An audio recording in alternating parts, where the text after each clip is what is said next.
Guys, may hipan ko na siya. Tingnan nyo. Oh. Kakabili ko lang talaga nitong buwan, itong June. Tapos tingnan nyo, may hipan ko na siya. Ang bilis. Gamit na gamit.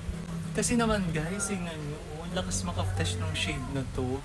Grabe, ito lang talaga yung blush na ginagamit ko the whole month. Like, ito talaga yung ginagamit ko. Kahit may gamit akong cream blush, lagi ko itong pinapatungan nito. Kasi napaka-neutral nung shade niya, tas bagay siya kahit sa ang blush mo ipatong. Tapos ang gusto ko dito is bibigyan niya ako ng glow. Tignan nyo guys, so natural yung glow ko. Tapos yung pagka-glow niya, hindi yung parang may glitters. Kasi ayoko yung may glitters eh. Yung parang halatang may glitters ka sa mukha. Ito talaga, wala.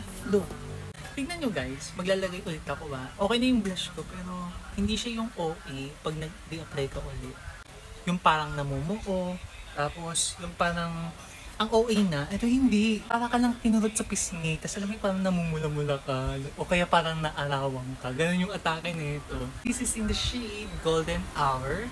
So kung gusto nyong i-try guys, nandito yan sa aking yellow basket. And explore nyo pa ibang shade. Kasi itong si Ever Bilena, labas na labas mga blush.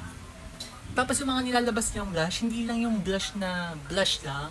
Kasi parang silang peanut butter, mas masarap pa kasi sa branded. Ganon yung atake nila.